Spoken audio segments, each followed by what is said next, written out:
తెలుసుకునే కృపను మీరు దయచేయమని యేసు పరిశుద్ధ ప్రార్థన చేస్తున్నాము తండ్రి.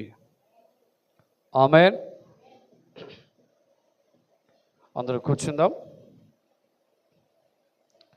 దేవుని యొక్క వాక్యాన్ని మనం ధ్యానం చేసుకుందాం. 88వ కీర్తన అందరూ తీసుకోండి. 88వ కీర్తన మొదటి 2 వచనాలు చదివిన తర్వాత 14వ వచనం చదువుదాం. 88వ కీర్తన 1-2 చరణాలు. యెహోవా నా రక్షణ కర్తవగు దేవా, రాత్రివేళ నీ సన్నిధిని మొరపెట్టినప్పుడు నా ప్రార్థన నీ సన్నిధికి చేరునుగాక, నా మొరకు చెవియగు. 14వ వచనం చదువుదాం. యెహోవా నీవు నన్ను విడుచుట ఎలా, నీ ముఖము నాకు చాటు చేయుట. అందరు చెప్పండి, నీ ముఖము చాటు చేయుట ఎలా. అందరు చెప్పండి, నీ ముఖము చాటు చేయుట ఎలా. అలాగేనుంది, నీ ముఖమును నాకు చాటు చేయుట ఎలా. ఇది ఈ రాత్రి అంశం. ఈ మెసేజ్ ఏంటంటే, మనందరం ప్రార్థన చేస్తాం కదా, ప్రతి ఒక్కరూ మోకరించి ప్రార్థన చేస్తాం కదా. ప్రార్థన చేసినప్పుడు దేవుని వెలుగన్న నీకు కనిపించాలి, ఆయన వెలుగన్న నీ మీద ప్రసరించాలి. లేకపోతే దేవుడు దర్శనంలోనైనా నీకు దేవుడు ప్రార్థనలో కనిపించాలి. ఒక వ్యక్తి ముఖం ఎప్పుడు చాటేస్తాడు అమ్మా? ఒక మనిషి ఇంకొక మనిషి దగ్గర ముఖం ఎప్పుడు చాటేస్తాడు అమ్మా? కోపించినప్పుడు, ఇంకా ఇబ్బంది కలిగినప్పుడు, బాధలో ఉన్నప్పుడు, ఇవ్వడానికి ఇష్టపడలేనప్పుడు, అప్పు ఇవ్వలేనప్పుడు, ఇంకా ఒక వ్యక్తి మనకి ముఖం చాటు చేసాడంటే నువ్వంటే ఇష్టం లేదని అర్థం. అర్థమైంది? అర్థం లేదు. ఒక మనిషి ఇప్పుడు సపోజ్ ఒక వ్యక్తిని నేను చూడాలనుకోవట్లేదు, నాకు ఇష్టం లేదు, ముఖాన్ని ఏం చేస్తాను మీకు బాగా అర్థం చెప్తాను. ఒక వ్యక్తి ఎవరైనా నాకు ఆపోజిట్ వ్యతిరేకంగా ఉన్నారు అనుకోండి, నేను వాళ్ళ ముఖం చూడకూడదు అనుకున్నాను. నేను ఏం చేస్తాను, ముఖం దించుకొని వాళ్ళ ముఖం నేను చూడను, నా ముఖం ఎందుకు ఇష్టం లేదు, నాకు వాళ్ళ ముఖం చూడాలన్నా ఇది చేయాలన్నా, అందుకని వాళ్ళని దించుకుని వెళ్ళిపోతాం మనం కదా. ఈ మధ్య అమెరికా దేశంలో డొనాల్డ్ ట్రంప్ ప్రెసిడెంట్ అయ్యాడు. అమెరికా దేశానికి ప్రెసిడెంట్, ప్రపంచ దేశాలను కూడా శాసించేది ఆడే. అయితే ఈ మధ్య ఎలన్ మస్క్ అని టెస్లా కంపెనీ కార్లు తయారు చేస్తాడు. మన రాజన్న గారు అని ఒక ఆయన అవసరం మినిస్ట్రీ సంబంధించి అమెరికా వెళితే కార్లు ఉన్నాయంట, కానీ డ్రైవర్ లేడంట. డ్రైవర్ లేని కార్లను క్రియేట్ చేసే టెస్లా కంపెనీ వాళ్ళు. డ్రైవర్ అవసరం లేదు దానికి, మీరు రిమోట్ మీద ఆపరేట్ చేసుకుంటే. సపోజ్ మీరు ఇక్కడ టెస్లా కంపెనీ కారు కొనుక్కున్నాను అనుకోండి, నేను అనుకోండి, అందుకు మనకు మరి బడ్జెట్ సరిపోతుంది, అది ఎక్కడ కొంటాం మనం. అది ఎక్కి ఫీడ్ చేస్తాం అనుకోండి, కేడీపేట అంటే చాలు, అది ఎలా తీసుకెళ్ళిపోతే అక్కడ తీసుకెళ్ళిపోతుంది. డ్రైవరు మీరు ఆగి పడుకోవచ్చు. అయితే ఇప్పుడు డొనాల్డ్ ట్రంప్కి ఎలన్ మస్క్కి ముఖం ఎడముఖం పెడముఖం ఇద్దరు కలిసే పోటీ చేశారు. కొన్ని $1,000 ఎలన్ మస్క్ అనేవాడు డొనాల్డ్ ట్రంప్ ప్రెసిడెంట్ అవ్వడానికి ఖర్చు పెట్టాడు. ఇప్పుడు వీళ్ళిద్దరికీ పడట్లేదు. ఇప్పుడు ట్రంప్ ఏం చేస్తున్నాడు తెలుసా, ఆడ కనపడగానే ముఖం చాటేసుకొని వెళ్ళిపోవడమే కాదు, ఇప్పుడు ఏం చేశాడు తెలుసా, ఈ ఎలన్ మస్క్ అనేవాడు సౌత్ ఆఫ్రికా నుంచి అమెరికా వెళ్ళి సెటిల్ అయ్యి గ్రీన్ కార్డ్ హోల్డర్ అయ్యాడు. ఇప్పుడు ఏమంటున్నాడు తెలుసా, get out to south Africa, నీ దేశం వెళ్ళిపో అంటున్నాడు. ఎందుకు వెళ్ళిపోమంటున్నాడు? ఆడు ముఖం చూడడం ఇష్టం లేదు ఎవరికి. డొనాల్డ్ ట్రంప్కి ఎలన్ మస్క్ యొక్క ముఖం చూడడం ఇష్టం లేదు. ఇప్పుడు వీళ్ళిద్దరు తారసపడ్డారు అనుకోండి, ఎలా ఉంటుంది? ముఖం చాటేస్తారు. ఇక్కడ కీర్తనాకారుడు అంటాడు, 14 వచ్చి చదవండి. యెహోవా నీవు నన్ను విడిచిపెట్టేయాలా? ఎందుకు విడిచిపెట్టేసావు ప్రభువా? నీ ముఖము నాకు చాటు చేయుట ఎందుకు, ఎలా అంటున్నాడు. అంటే అర్థం ఏంటంటే, ఇంతకు ముందు దేవుడు కనబడేవాడు, దేవుడి తను దర్శించేవాడు. కానీ ఇప్పుడు ప్రార్థన చేసినప్పుడు ఇతనికి ఎవరు కనపడట్లేదు అమ్మా? ప్రార్థన చేసినప్పుడు ఆయన ముఖం చాటేస్తాడు. ఇప్పుడు 1-2 వచనాలు ఏమంటాడు? 2వ వచనం చదవండి. నా ప్రార్థన ఎంత కాన్ఫిడెన్స్గా ఉన్నాడు కదా. ఎంత కాన్ఫిడెన్స్? నేను ప్రార్థన సన్నిధి చేరిపోద్ది, విశ్వాసం ఉంది. ఇంకేమంటాడు?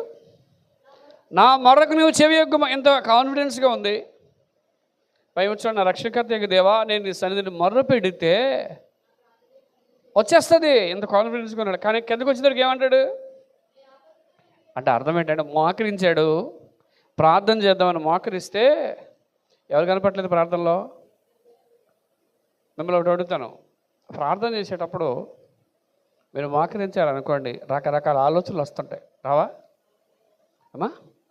మీరు ఉపవాస ప్రార్థన ఉన్నారనుకోండి, మీరు మోకరించేటప్పటికి పక్కింట్లో ఎక్కడైనా బిర్యానీ స్మెల్ వచ్చింది అనుకోండి, మీ బ్రెయిన్ ఎక్కడ ఉంటుంది? ప్రార్థన మీద కాన్సన్ట్రేషన్ ఉంటుందా అమ్మా? ఉంటుందా? కోతులన్నీ చేతిలో జాంకాయలు పెట్టుకొని ఉపవాసం చేసేయంట. ఎంతసేపు చేస్తాయి ఉపవాసం అమ్మా? ఇప్పుడు మీరు బిర్యానీ, చికెన్ బిర్యానీ దగ్గర పెట్టుకుని ప్రభా సాయంత్రం వరకు ఉపవాసం తండ్రి అని ప్రార్థన చేశారు అనుకోండి, ఎంతసేపు చేస్తారు? ఒక పావుగంట అయ్యేటప్పటికి ప్రభా స్తోత్రం తండ్రి, వాసన వచ్చేస్తుంది ప్రభా, మళ్ళీ సాయంత్రానికి ఫ్రిడ్జ్లో పెడితే చల్లగా అయిపోతుంది ప్రభా. ఏడుగా ఉన్నప్పుడు ఏం చేయాలి? ప్రార్థన చేసేటప్పుడు ఎన్నో ఆలోచనలు వస్తాయి. కానీ కీర్తనాకారుడు ఏమంటాడంటే, నేను ప్రార్థన చేద్దామని మోకరించేటప్పటికి నాకు ఎవరు కనపట్లేదు. ఎందుకు కనపట్లేదు? దేవుడు ముఖం ఏం చేశాడు? 15వ వచనంలో అంటాడు, బాల్యము నుండి అండ్ ఇక్కడ అందరూ చూడండి, దేవుడు ముఖం కనిపించట్లేదు కదా. ఎవరు కనిపించట్లేదు? దేవుడు ముఖం కనిపించట్లేదు. ఇప్పుడు చిన్నప్పుడు స్థితికి ఎందుకు వెళ్ళాడు ఇతను? బాల్యంలో చేసిన పాపం గురించి ఎందుకు వెళ్ళాడు? బాల్యంలో చేసిన తప్పుల గురించి ఎందుకు వెళ్ళాడు? అంటే అర్థం ఏంటంటే, నాలో ఏదో లోపం ఉంది కాబట్టి దేవుడు నాకు కనిపించట్లేదు, ఆయన ముఖం ఏం చేశాడు? చాటేస్తాడు. ఇది కీర్తనాకారుడి యొక్క భావన. ఇప్పుడు చెప్పండి, మనం ప్రార్థన చేసినప్పుడు మనకి ఏమైనా కనిపిస్తుందా? కనీసం వెలుగైనా కనిపిస్తుందా? దేవుడు కనిపిస్తున్నాడా? ఈసారి మీరు అడగండి, ప్రభువా కీర్తనాకారుడు ముఖమును చాటు ఎందుకు చేసేవు దేవా అని ప్రార్థన చేశాడు కదా. ఆఖరి వచనం చదవండి, 88వ కీర్తన ఆఖరి వచనం. స్నేహితులను ఎవరిని దూరంగా ఉంచాడు దేవుడు? ప్రియులు, ఇష్టమైన వాళ్ళందరిని ఎక్కడ పెట్టాడు దేవుడు? దూరంగా ఉంచి ఉన్నాడు. ఎవరికి బంధువర్గం? చీకటి మీకు బంధువులా ఏమా? వెలుగు మీకు స్నేహితులా, చీకటి స్నేహితులా? బంధువులు ఎవరు? మనం చాలామంది ఉండి వీళ్ళందరూ నా బంధువులే అంటావా లేదా? పెళ్ళిళ్ళలో చూస్తుంటారు అప్పుడప్పుడు. నాకు చాలా పెళ్ళికి వెళ్తాం కదండి, పెళ్ళిలో పెళ్ళికొడుకు సంబంధంలో లేకపోతే పెళ్ళికొడుకు సంబంధంలో మాకు తెలిసిన వాళ్ళు ఉంటారు. అయ్యారండి వీళ్ళందరూ మా బంధువర్గం.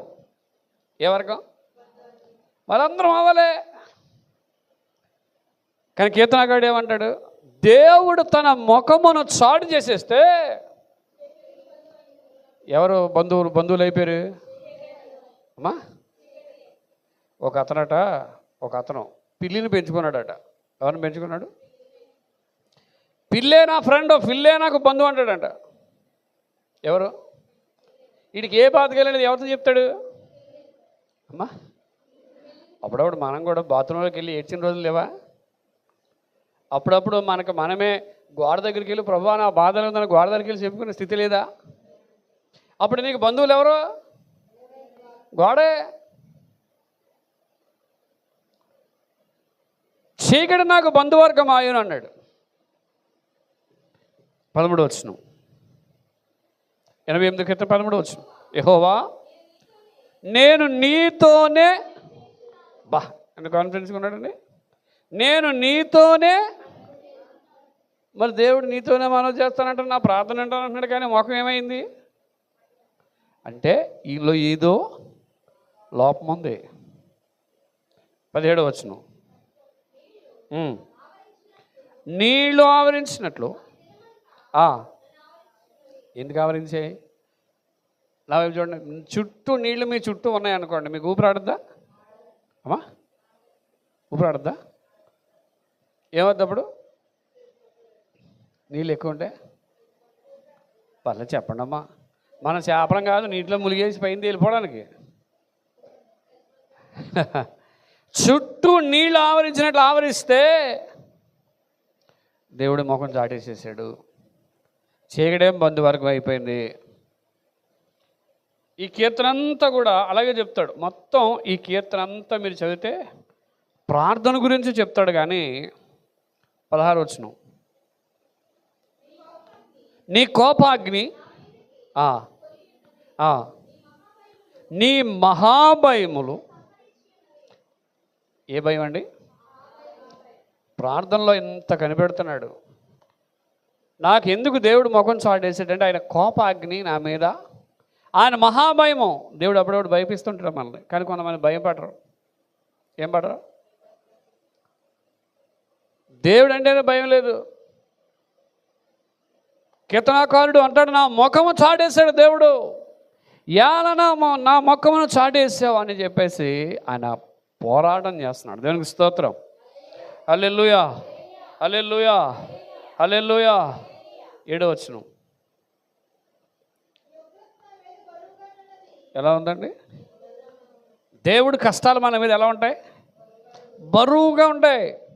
బరువు అంటే మొయ్యలేం. అసలు ఎందుకు దేవుడు ముఖం చాటేస్తాడు అమ్మా? దేవుడు ముఖం ఎందుకు చాటేస్తాడు? మనమాట ప్రార్థన చేసేటప్పుడు దేవుణ్ణి ఎలా చూడాలంటే ఒకసారి చూద్దాం. హెబ్రీయులకు రాసిన పత్రిక 11వ అధ్యాయం 27వ వచనం. హెబ్రీయులకు రాసిన పత్రిక 11వ అధ్యాయం 27వ వచనం. హెబ్రీ పత్రిక 11:20. విశ్వాసం బట్టి అదృశ్యమైన వానిని చూచినట్టు స్థిరబుద్ధి. ఏమైనా బుద్ధి అండి? అందరూ చూడండి, మీరు ప్రార్థన చేసినప్పుడు మీకు ఏ బుద్ధి కావాలి? స్థిరమైన బుద్ధి. అంటే నీ బుద్ధి స్థిరంగా ఉండి ఎవరి మీద కాన్సన్ట్రేషన్ ఉండాలి? దేవుని మీద. ఇప్పుడు అలా ఉంటే నువ్వు ఎవరిని చూడగలవు? అక్కడ అలా లేదు. ఉందా? మళ్ళీ చదవండి. విశ్వాసమును బట్టి అతడు అదృశ్యుడైన వానిని చూచినట్టు అన్నాడు. ఎలాగా? మన కంటికి కనిపించింది దాన్ని కూడా కనిపించాలంటే, నీ కంటికి కనిపించింది కూడా నీకు ముందు దేవుడు దర్శనం ఇవ్వాలంటే విశ్వాసమును బట్టి అదృశ్యుడైన వానిని చూచినట్టు స్థిర బుద్ధి గలవాడై. ఏ బుద్ధి? బుద్ధి స్థిరంగా లేకుండా ప్రభువా నాకు కనిపించు నాయన అంటే కనిపిస్తాడా అమ్మా? కొంతమంది అంటారు, నేను ఇలా కళ్ళు మూసుకుంటే దేవుడు కాపాడిపోతాడండి. ఏటట? ఇలా కళ్ళు మూసుకుంటే కాపాడిపోతాడు. అంత కళ్ళు మూసుకుంటే కాపాడిపోడే అంత ఇది లేదు. మనకి దేవుడు కనిపించాలంటే ఆయన ముఖమును చాటు చేసుకుంటే నీకు ఎప్పుడు కనపడాయన. ఆయన ముఖం చాటు చేసుకుంటే ఏమొద్దో ఒక 2-3 విషయాలు చెప్పి ముగిస్తాను. ఇక్కడ అదృశ్యుడైన వారిని చూచినట్టుగా నువ్వు ప్రార్థన చేస్తే నీకు ఆయన కనిపిస్తాడు. అదృశ్యుడు, కంటికి కనిపించిన దేవుడు నీకు కనిపించాలంటే స్థిరమైన బుద్ధి గల వాడే విశ్వాసం బట్టి ఏం చేయాలి? ప్రార్థన చేస్తే దేవుడు నీ ముఖమును చాటు చేసుకుంటే ఆయన మనకి దర్శనం ఇస్తాడు. ఇప్పుడు యోబు గ్రంథం ఒకసారి చూద్దాం. యోబు గ్రంథం 13వ అధ్యాయం 24వ వచనం.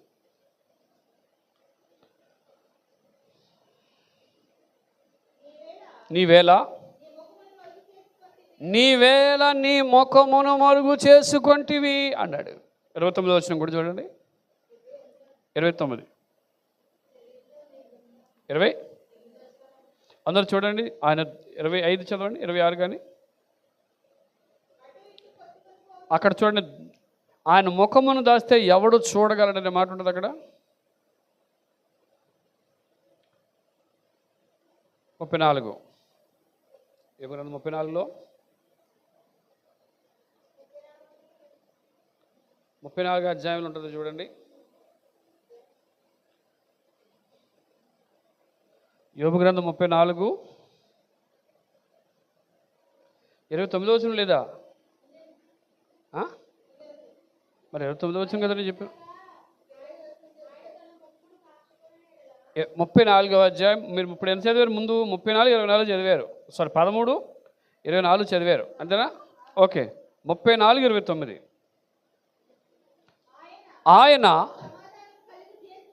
ఆయన సమాధానము కలుగు చేసినలా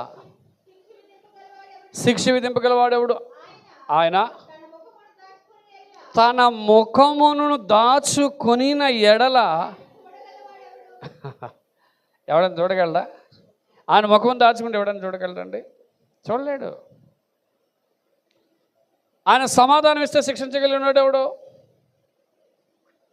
ఆయన ప్రేమిస్తే నిన్ను దూరం చేసినాడు ఎవడు? లేడు. ఆయన ముఖమును దాచుకుంటే నీవు ఎవడు ఏం చేసినా ఆయన ముఖం నీకు కనపడదు. 30వ కీర్తన 7వ వచనంలో ఆయన ముఖమును చాటు చేసుకుంటే, ఆయన ముఖమును చూపించకపోతే, ఆయన ముఖదర్శనం లేకపోతే 37 యెహోవా కలిగి స్థిరపరిచితివి, నీ ముఖమును నీవు దాచుకున్నప్పుడు నేను ఏం చెందాడట? మనకి ఎప్పుడైనా బాధలు ఉన్నాయి, కలత, లోకంలో రోజు డబ్బులు లేవో, బియ్యం లేవో, కూరగాయలు లేవో, ఇంట్లో నూనె లేదో. మా ఆవిడకి నాకు 2 విషయాలు బాగా కోపం వచ్చేస్తుంటుంది. నాకు ఎప్పుడు నూనె అయిపోయిందని నా బీపీ రైలు లేచిపోతుంటుంది.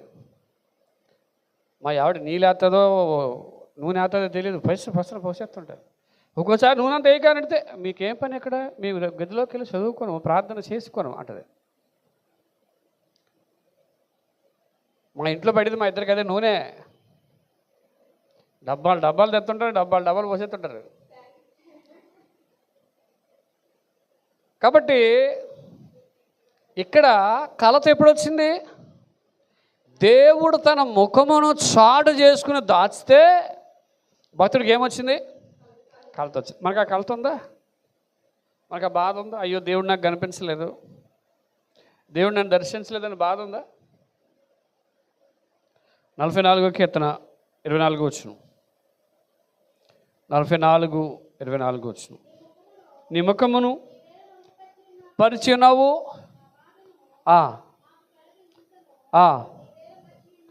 ఇక్కడ దేవుడు కనిపించకపోతే దేవుడు ముఖమును చాడి చేస్తే బాధ వచ్చేసిందంట. ఏమొచ్చింది? మీలో దేవుడి గురించి బాధ ఎంతమందికి ఉంది చెప్పండి? దేవుని గురించిన కలత ఎంతమందికి ఉంది? అయ్యో దేవుడు నేను చూడలేకపోతున్నాను, ప్రార్థనలో దేవుడు నేను కనుగొనలేకపోతున్నాను బాధ, చింత ఎంతమందికి ఉంది? లేదు, చాలామందికి లేదు. ఎందుకు లేదని చెప్పనా? ప్రార్థనకు రావడమే కష్టం, ఇంకా కలత, బాధ ఇవన్నీ ఎందుకుంటాయి? యోబు అంటాడు, యోబు గ్రంథం 23వ అధ్యాయం, యోబు గ్రంథం 23వ అధ్యాయం 9వ వచనంలో ఏమంటాడంటే, దేవుడు ముఖం తిప్పేసుకున్నాడంట.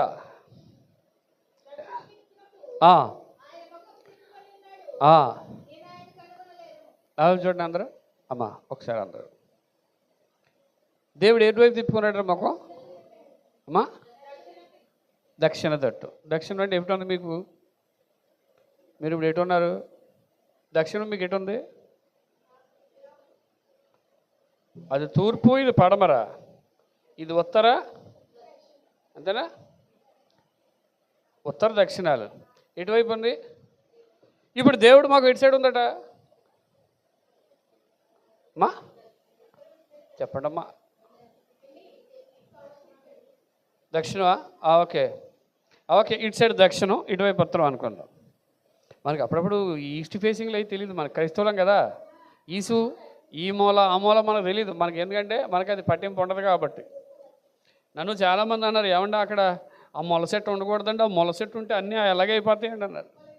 అక్కడే అక్కడే నిమ్మ చెట్టు ఎట్టు, అది ములి చెట్టే కదా. కొంతమంది ఏమంటారంటే, మీరు ములి చెట్టు ఎట్టారు కాబట్టి మీకు ఏమవుదో ఎత్తురెళ్ళరు, అది కాయలు కాస్తుంది, అదేం చేస్తుందండి. చాలామంది నిమ్మకాయ పడిపోయిన నిమ్మకాయ చాలామంది తీరు, ఎందుకు తీరు? ఎవడు తీయడు, ఎందుకు తీయడు? ఇది ఏ నిమ్మకాయ, ఆ నిమ్మకాయ, మామూలు నిమ్మకాయ తెలీదు. ఇప్పుడు దేవుడు మాకు ఎలా తిప్పేసుకున్నాడట? నిజంగా నాకు అనిపించింది, ఉదయం నుంచి నేను కనిపెడుతున్నాను అసలు దేవుడు ముఖమును దక్షిణ తిప్పుకున్నాడని ఎలా తెలిసింది? ప్రార్థనలో లీనమైపోయాడు ఆయన. ఏమైపోయాడు? ఆ లీనమైపోయినాడు. ముఖం ఎక్కడ కనిపిస్తుంది? దక్షిణం వైపు ఉంది. కాబట్టి దేవుడు ముఖం తిప్పేసుకున్నాడు కాబట్టి చదువుమా 23:9.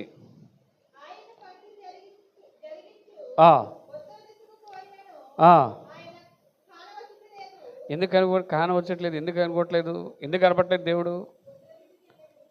దేవుడు ముఖం తిప్పేసుకుంటే ఇంకా నీకు కీర్తనకాడు అదే ప్రార్థిస్తున్నాడు, ప్రభువా నీవు ముఖమును తిప్పేసుకున్నావు దేవా అని చెప్పి ఆయన ప్రార్థన చేస్తూ ఉన్నాడు. కాబట్టి ఈరోజు మీరేం చేయాలంటే, ప్రభువా నీ ముఖమును చాటు ఎందుకు చేసుకున్నావు దేవా అని మనం ఏం చేయాలి?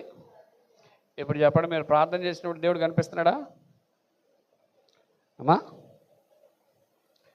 కనిపిస్తున్నాడా? 89వ కీర్తన 15వ వచనంలో 89వ కీర్తన 15వ వచనంలో దేవుడు ఒక మాట చెప్తాడు.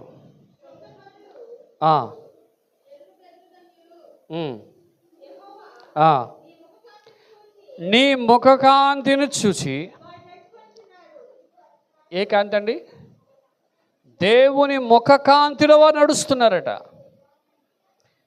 ఇప్పుడు దేవుడే కనిపించకపోతే, దేవుడే దర్శనం ఇవ్వకపోతే, దేవుడే నీ ప్రార్థనలో లేకపోతే నీకు ఎలాగ నడుస్తావు?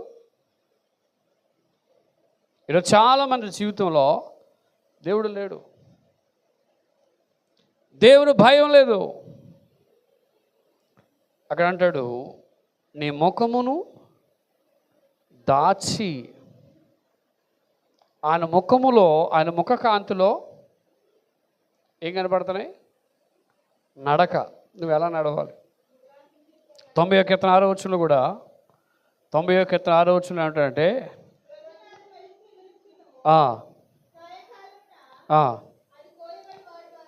ఓకే ఓకే ఓకే నీ ముఖకాంతిలో ఎక్కడ కనబడుతున్నాయి? కొంతమందికి దేవుడు ఆయన ముఖకాంతి నీ మీద పడగానే నీలో ఉన్న పాపాలన్నీ ఏమవుతాయి? మళ్ళీ అది కూడా ఏ పాపం? రహస్య పాపం. ఎవడికి తెలీదు. కొంతమంది చేసే పాపాలు ఎవడికి తెలియదు, రహస్యం, సీక్రెట్.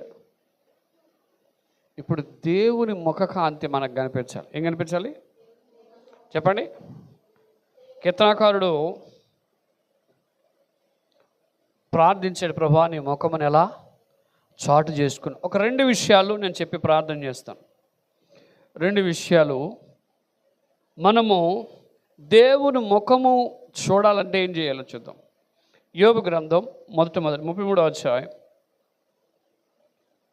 యోబు గ్రంథం 33వ అధ్యాయం 26వ వచనం.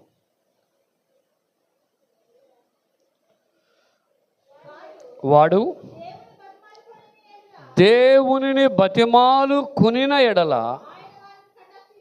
ఆయన వానిని కటాక్షించును. కావున వాడు ఆయన ముఖమును చూసి, దేని స్తోత్రం చెప్పండి, హల్లెలూయా. ఎవరికి ముఖం కనిపిస్తుంది? ఆయన ముఖం. మనలో పాట పాడతారు, నీ ముఖము మనోహరము నీ. ఇప్పుడు దేవుని ముఖం ఎలా ఉండాలి? మనోహరమైన ముఖంగా కనిపించాలి నీకు. కొంతమంది అంటారు, అయ్యగారండి కళ్ళు మూసుకుంటే చీకటి బాగా కాపాడుతుందండి. ఏం కనిపిస్తుంది? చీకటి కనిపిస్తుందండి.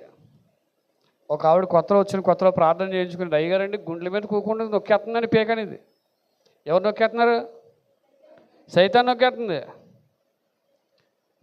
నువ్వు సైతాన్ని చేతిలో ఆడుకోవాలి. నీ ప్రార్థనా శక్తి ఉంటే వాడు నీ గ్రిప్లో ఉంటాడు. మొన్న ఒక పాస్టర్ గారు వాక్యం చెప్తూ ఆడెవడు అన్నాడట, చర్చికి వచ్చాడంట. ఎక్కడికి వచ్చాడు? చర్చికి వచ్చిన దగ్గర నుంచి దెయ్యం పట్టించింది అని అన్నాడట. ఏం పట్టించింది? అప్పుడు పాస్టర్ గారు అన్నాడు, దెయ్యం చర్చిలో లేదన్నప్పుడు నీలోనే పెద్ద దెయ్యం ఉందన్నాడట. ఎవరు ఉంది? వీళ్ళలోనే దెయ్యం ఉంది. వీళ్ళలోనే లోకం అనే దెయ్యం, పాపం అనే దెయ్యం, సైతాన్ అనే దెయ్యం అన్ని వీళ్ళలోనే ఉన్నాయి. ఇప్పుడు ఆ దెయ్యం ఎక్కడ రానివ్వదు. ఇప్పుడు వీడేమంటున్నాడు? చర్చికి వస్తే దెయ్యం పడేస్తుంది. మరి బయట ఉంటే దెయ్యాలు పట్టవా? శాన్ దెయ్యాలన్నీ వాళ్ళలోనే ఉంటాయి. బయట లోకంలో ఎన్ని దెయ్యాలు ఉంటాయి, అన్ని దెయ్యాలు మనుషులు ఉంటాయి. కొంతమంది మనుషుల్లో ఉంటాయి. దెయ్యం అంటే మీకు 180 టీవీలో 2 కొమ్ముల్లా కనపడవు. స్వభావం ఏంటి చెప్పండి? ఈ మధ్య దెయ్యంలో కాపాడుతుందండి. అర్థం ఏంటి? ఒక ఆవిడ యేసుప్రభువుని నమ్ముకుని మొత్తం అన్నీ తీసేసిందండి. ఈ వస్తువులు మొత్తం తీసేసింది. మరి ఏమైందో తెలీదు, మొన్న ఈ మధ్య మొత్తం అన్నీ పెట్టేసుకుని కనిపించిన తర్వాత నన్ను చూసిన తర్వాత ముఖం షార్ట్ వేసేస్తుంది. సరే ఈవెన్ ఎక్కడో చూసినట్టున్నానే అనుకున్నాను. ఒకరోజు ఫస్ట్ టైం నాకు కనిపించినప్పుడు నేను మాట్లాడలేదు. ఎందుకంటే పబ్లిక్లో ఏదైనా అన్న దగ్గర నుంచి వాళ్ళు ఫీల్ అయిపోతారు. సరే నెక్స్ట్ టైము ఒకసారి కనిపించారు ఆవిడ. నేను అడిగాను, అమ్మా ఏంటి మీరు ఇలా మారిపోయారని అడిగితే ఆవిడ అంటుంది, నన్ను దేవుని గుడికి వెళ్ళాను కానండి, కొంతకాలం దేవుడు వాడుకున్నాడండి, నన్ను వాడుకోవడం మానేసాడండి, అందుకే నేను గుడికి వెళ్ళడం మానేసి మళ్ళీ ఏం చేశాను? కలిసిపోయింది. ఇప్పుడు సమర్పణ అనేది ఒక రోజు ఉండి మళ్ళీ పోయేది సమర్పణ కాదు. ఈరోజు దేవుడే నాకు కావాలి, దేవుడే నాకు సర్వస్వం. మీకు బాప్తిసం ఎందుకు ఇస్తాను తెలుసా? బాప్తిసం ఇచ్చాడు. ఏం చేస్తాను మేమేం చేస్తాం పాస్టర్ గారు చెప్పండి? అమ్మ బాప్తిసం పొందడం నీకు ఓకేనా, నీకు ఇష్టమేనా? ఇష్టమే. మీరు ఇష్టమని చెప్పాలి. ఆ మేరియాల ఆయనకి బాప్తిసం ఇచ్చేటప్పుడు బాబు యేసుప్రభు దేవుడే నమ్ముతావంటే, ఏమనండి మా ఎవడు తీసుకోమంది తిత్తే లేదమని అన్నాడు. అంతే. ఇక్కడ కూడా చర్చిలో కూడా ఏమన్నాడు? నాకు తెలదండి, మా ఎవడు తీసుకుంటున్నానండి, మా ఎవడి గురించి తీసుకుంటున్నాను అన్నాడు. అంతే. ఇప్పుడు బాప్తిసం ఎవడి గురించి తీసుకోవాలి? ఎవడి గురించి అది తీసుకోవాలి. అప్పుడు అన్నాను, నువ్వు స్టేట్మెంట్ ఇస్తేనే కానీ నీకు బాప్తిసం ఇవ్వను. ఏమేమను? నువ్వు స్టేట్మెంట్ నేను తీసుకుంటాను, నేను మారానని స్టేట్మెంట్. మళ్ళీ బాప్తిసానండి ఇక్కడ మళ్ళీ వాళ్ళ ఆవిడ పాపం ఏదో అంటుందని మొత్తం మీద ఒప్పుకున్నాడు. నీళ్ళలోకి వెళ్ళిన తర్వాత చచ్చిపోయే వరకు యేసుప్రభువు నమ్ముతా ఉంటే నాకు అన్ని దేవుడు సమానమే అన్నాడు. ఎక్కడ అవన్నీ తర్వాతలే, ఇది మెయిన్. అప్పుడు నేను అన్నాను, బయటికి వెళ్ళిపోయి నువ్వు ఆలోచించుకునిరా. మళ్ళీ ఆవిడకి బాధపడి, అమ్మాయి ఆవిడకి అంటే నేను చెప్తున్నాను బాబు, ఏంటని బాబు ఆవిడ చెప్తున్నాను అన్నాడు. నేను ఎలా చేస్తాను? నీ కమిట్మెంట్ ఏంటి? ఇప్పుడు అక్కడ బాప్తిసం ఇచ్చినప్పుడు మీకు ఎందుకు మేము అంత ఫోర్స్గా ఇస్తామంటే, చనిపోయేంత వరకు అది ఒక నిబంధన, సమర్పణ. కష్టమైన నష్టమైన ఏదైనా నేను ఎవరిలో ఉంటాను అది. మళ్ళా కొంతకాలం అయిపోతే దేవుడు ఏం మేలు చేయట్లేదండి, మీరు బాప్తిసం మళ్ళీ వెనక్కి తీసేసుకోండి అన్నారు అనుకోండి, అవుదో? అంటే సమర్పణ ఒక రోజున పోయేది కాదు. ఇక్కడ దేవుడు ఇక్కడ ఏమంటున్నాడు మళ్ళీ చదువు. వాడు దేవుని ఏం చేయాలండి? దేవుడిని బ్రతిమాలని అప్పుడు దేవుడు కనిపిస్తాడు మీకు. సీరియస్గా మోకం ప్రభా మరి నేను మా కోపం గురించి ప్రభా కనిపించి ఒకసారి అన్నాడు అనుకోండి, కనిపిస్తాడా? ఇది హడావుడిగా వచ్చేసి ప్రభా ఉన్నావా, మరి నేను వచ్చాను ప్రభా కనిపించు అంటే కనిపిస్తాడా? దానికి ఎంతో కృషి ఉండాలి, ఎంతో ప్రార్థన శక్తి ఉండాలి. చదువుమా. బతిమాలితే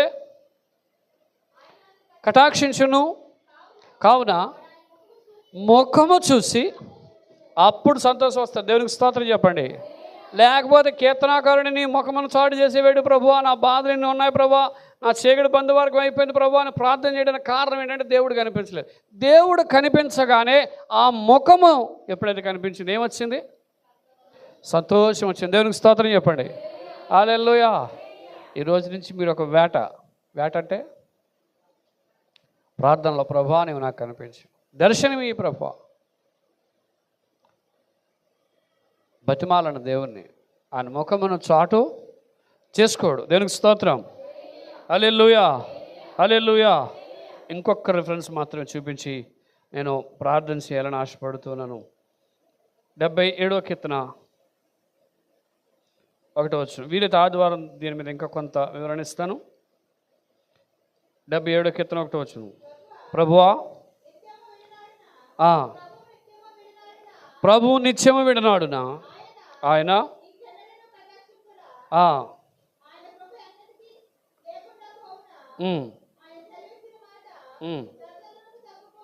ఓకే కోపించి వాత్సల్యం చూపకుండా. ఇక్కడ ఈ కీర్తన అంతా ఇలా చదువుకుంటూ వస్తే అబ్రహాం గురించి చెప్తూ, అబ్రహాము ఒకప్పుడు దేవుడు చూశాడు, దేవుడు తన ముఖమును చూపించాడు,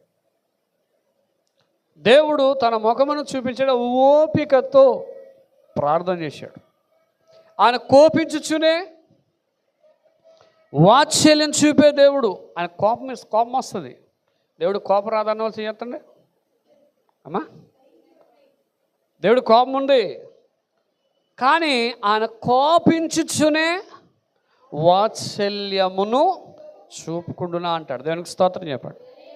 అంటే ఇక్కడ దేవుని ముఖమును చూడాలంటే నీకు ఓపిక కావాలి. ఏం కావాలి? వెంటనే దేవుడు కనపడ్డు. దేవునిలో కనిపెట్టి ప్రార్థన చేస్తే అప్పుడు దేవుడు దానియేలుకి దేవుడు 21 దినాలు ప్రార్థన చేస్తాను కానీ కనిపించలే. ఎన్ని దినాలండి? 21 దినాలు కనిపించి ప్రార్థన చేస్తే, అది కూడా ఉపవాసం ఉండి ఏమీ తినకుండా 21 దినాలు దేవునిలో గడిపాడు. వెంటనే దేవుడు అతనికి ముఖమును చూపించాడు. దేవునికి స్తోత్రం. హల్లెలూయా. యోబు అంటాడు, ఆయన బ్రతిమాలితే, ఆయన కటాక్షిస్తే మనం ఆయన చూడగలం. ఓపిక మనకు అన్నీ ఉంటాయి కానీ ఎందుకు ఉండదు? ఒక అరగంట ఎక్కువ వాక్యం చెప్తే ప్రభు ఎప్పుడు ముగించేస్తారు, ఎప్పుడు అయిపోద్ది ప్రభు అంతేనా? కొంతమంది అప్పుడప్పుడు ఇలా చూస్తుంటారు టైం. అంటే అర్థం ఏంటి? ఇంకా పాస్టర్ గారికి డ్యూటీకి టైం అవ్వలేదా? డ్యూటీ టైం అవ్వలేదా? ప్రార్థనకు వచ్చాం మనం. ఎక్కడికి వచ్చాం? దేవుడు సన్నిధికి. ఓపిక కావాలి. సముద్రం కన్నా సముద్రం ఎంత పెద్ద ఉంటుందండి అమ్మా? నీ ఇక్కడ ఓపిక ఉండాలి. ఏది ఈరోజు మోకరించిన గంట సేపు కనిపించే మోకరించిన ప్రార్థన చేస్తానంటే కుదరదు. దినకరణ గారు 7 సంవత్సరాలు ప్రార్థన చేస్తే పరిశుద్ధాత్మ దేవుడు కనిపించాడు. ఎన్ని సంవత్సరాలు? మనం ఇలా మోకరించి తల కనిపించాడు దేవుడు. ఎంత ప్రార్థన చేయాలండి? కొంతమందికి దేవుడు ఎలా కనిపెట్టాడో తెలుసా? కళ్ళు మూసుకుంటే. నాకు ఇప్పటికీ వాళ్ళని చూస్తుంటే ఆశ్చర్యం అనిపిస్తుంటుంది. దేవుడు మాట్లాడుతున్నాడని చెప్పి మాట్లాడుతుంటారు. దేవుడు కనిపించి నీతో మాట్లాడితే దేవుడు అబద్ధం ఆడతాడా? అబద్ధం ఆడతాడా? నేను చెప్పాను, చాలాసార్లు చెప్తుంటాను. పుష్పగారి ప్రార్థన పెట్టినప్పుడు అక్కడ శ్రీ విద్య అమ్మాయి అంటే 3 తెలియకుండా దొంగ అసలేస్తుంది అన్నాడు. దేవుడు మాట్లాడుతున్నాడు, దేవుడు కనిపిస్తున్నాడు అంటే నేను అనుకున్నాను నిజంగా ఆవిడ శ్రీ విద్య అమ్మాయి ఉంటే అర్థం సిచ్యువేషన్ ఏంటి? వాళ్ళ ఆయన దగ్గర ఉన్నాడు అనుకోండి, ఈ విమానం మాత్రం మోగేద్ది. ఆ తప్పు చేసిందే తర్వాత విషయం. వీడేమన్నాడు? శ్రీ విద్య ఒక అమ్మాయి ఉంది, మొగుడు తెలియకుండా దొంగ అసలేస్తున్నాడు.